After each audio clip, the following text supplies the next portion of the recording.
still. Hey guys, welcome back to the Zilinski life. I'm Cody, this is Val.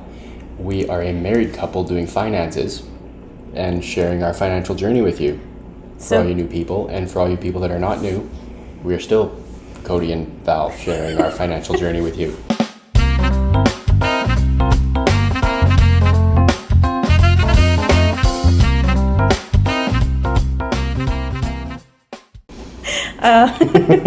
So cute.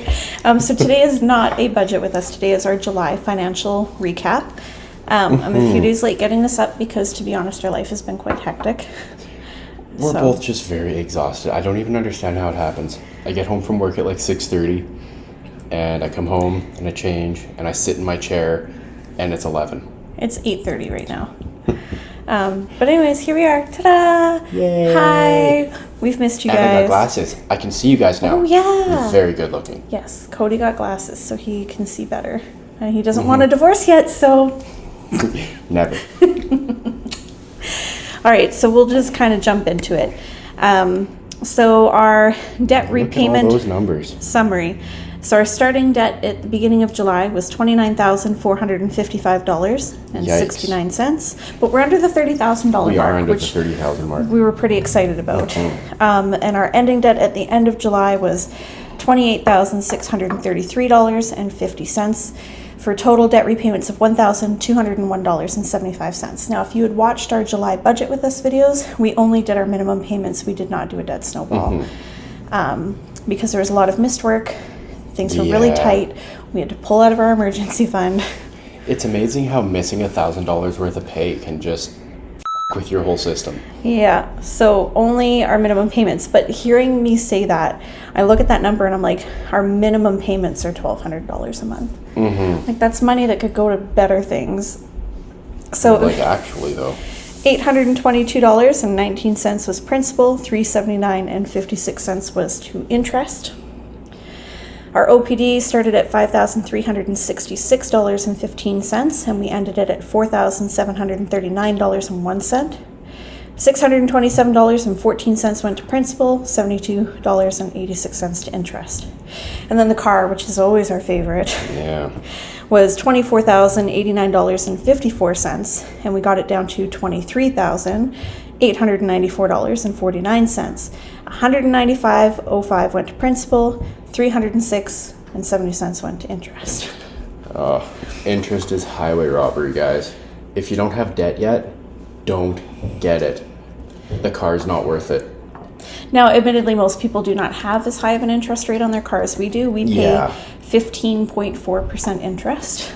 Yeah. Some people could buy their car cheaper on a credit card. Like, actually though. But I'll show you in our debt payoff plan why we're still tackling the OPD first, because even though the car is such a high interest rate, it doesn't actually make a difference for us to tackle it first, and the OPD she did the pie chart thing for multiple different scenarios, and if we pay the car off first or pay the OPD off first, it's a difference of like a month, and like a few $100s of interest. It's not a big deal. So our 2021 savings update, which again was not a very exciting month because we didn't really do anything. Very little happened. So our emergency fund started at $2,829.43, and we ended with $2,172.55. We actually wound up pulling out. We did contribute to it throughout the month, but we still had to pull out more than we saved.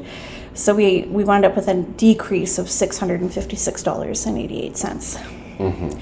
Our investment account, which was the 100 envelope challenge, which we've since quit, by the way. Yes, we've scrapped it. It's not feasible at this time. We started with $1,906.32, and it went up to $2,245.32. So we had an increase of $339. And our trade account stayed the same, no changes there. Total amount saved or invested was negative $317.88.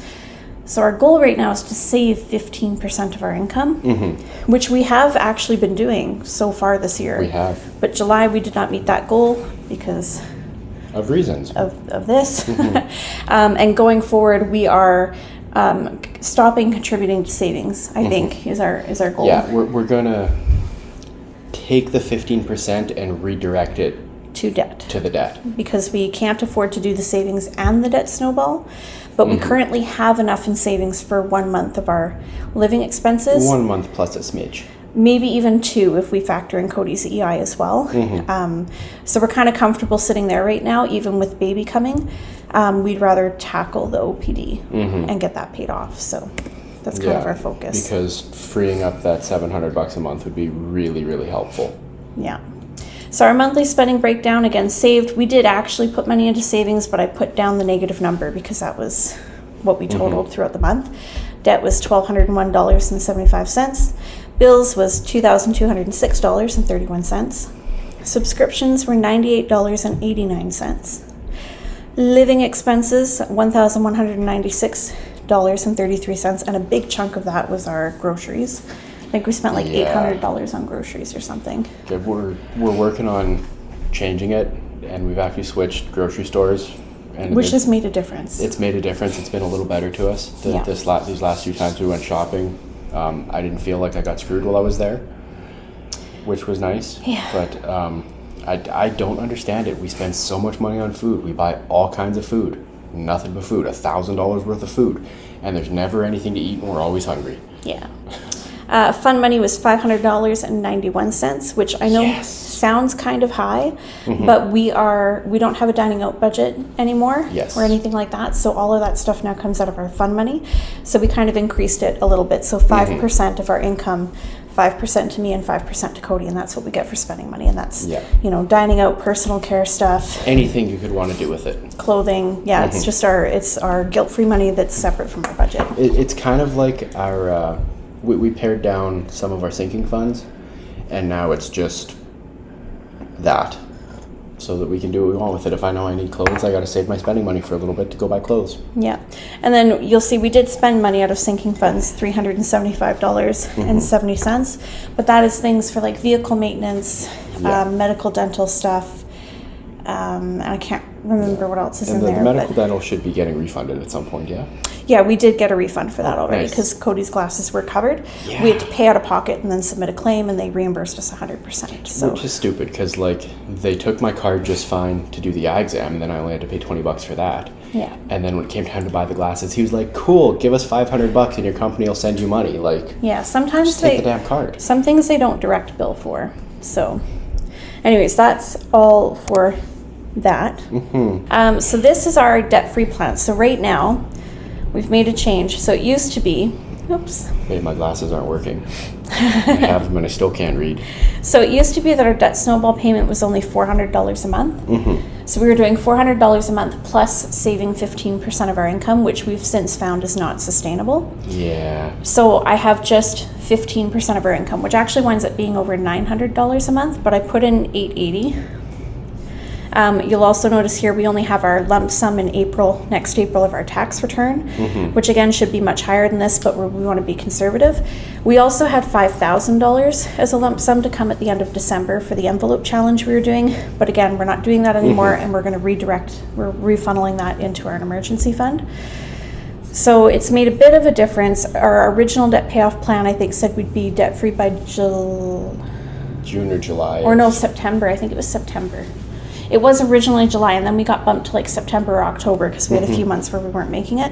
So now we're back on track for August, which I'm happy with. Now, if I come down here, right now you'll see balance low to high, but if I do the APR high to low, so the highest interest rate first. So right now we're August. Total interest paid is 8% or just under $2,500.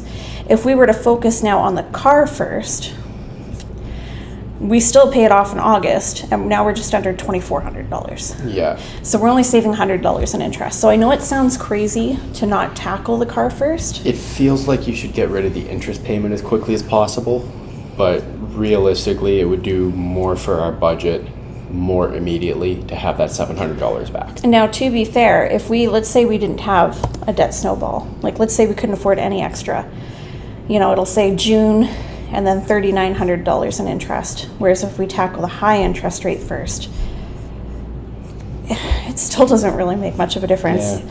Apparently it doesn't really matter which method you use, just as long as you do something. I'm assuming that paying off your higher interest would probably make more sense if you had a lot of high interest, like if you had a lot of credit cards and high interest loans, and or so if you were going to take like many loans. Yeah, and or if you were going to take like 3+ years to pay it off, because then that interest is really going to accumulate. But we're like within a year of being debt free, so it really doesn't make a big difference for us. We're within a year of being debt free. We are. It's very exciting. By the time I'm 32, we should be debt free. Yeah. So that's kind of what I wanted to show you guys, was just where we're at with this. We're 57% of the way there. We're on track for August. We're feeling pretty okay about it. Yeah. Feeling very good about it. I could flip over to our budget really quick, because I am curious as to what the sinking funds were that we spent. Yeah, medical, dental, and gifts. That's right. We had a baby shower that we went to, and we bought some gifts for some very important people in our life. And then some personal development stuff that we invested in. So that's about it. And then, the majority of this was our spending money. And then, that's right, I took a unexpected trip to Calgary, which is a major city a few hours away from us. And that cost me a little bit of money. Yeah. But other than that, we did okay. You'll see here we were negative. Our net income is negative. We spent more than we brought in. But again, that's why we had to dip into our emergency fund. So not unexpected, just disappointing. And I always feel like our subscriptions are so high, like almost $100 a month. But I don't know what we could take out of there realistically. So the subscriptions are so disappointingly high, but like we use all of them all the time. Yeah. Although somebody brought up a good point. I think it was Aussie YNAB who mentioned this in a comment where she had said, because with our Apple Care Plus, this is like insurance on our iPhones, basically, that we pay every month. And if we were to like drop our phone and smash the screen, we can get the screen replaced for $39 instead of $200. And she had kind of said, well, does it make sense to just like funnel your money into like a phone replacement category or a phone repair category, and then once it's funded, it's taken care of, and then you don't have to keep throwing money into an account every single month? And I was like, that's a good idea. That makes sense, because we're already, just between Cody and I, putting $24 in every month, right? So like in 10 months, that's the cost of replacing an iPhone screen. And like chances are we're not going to break an iPhone screen. Ideally. But if we did. So I think we might look at doing that at some point, or at the very least when we get our tax return, we might just like put a chunk and then cancel it, because otherwise the Apple Care Plus is like a 2-year program, and then after 2 years you're not covered anymore anyways. So it would make more sense to just save that money. So that's it. I'll give you guys a quick bump update as well. A bump date. Sorry, that was probably loud for the mic because the mic is on the laptop. But I'm 31 weeks today. Exactly 31 weeks. So baby's doing good. Baby's healthy so far as we know. He or she, they tell us it's a boy. But that's what they said about our daughter. Yep. So I always say he or she. Yeah. But baby should be here at the end of September or the first week of October, which is very exciting. Yes. Just in time to dress up as a stinking cute little skunk. Because they smell bad at that age, so it works. Anyways, this is a finance-focused channel, but sometimes we like to share a bit of our family life with you guys. We ramble and meander, and we go down all sorts of rabbit trails. You know us. Yeah. Or maybe you don't, and this is your first video of us you're watching, but most of you know us. Yeah, that's true. So that's it. Yeah, that's it. That's all. So if you like it, like it. If you don't like it, dislike it twice. Subscribe. Hit that little bell so you get notifications when we do rambling adventures like this. We'll see you guys in the next one. We love you very much. And is it payday yet? Bye. Bye.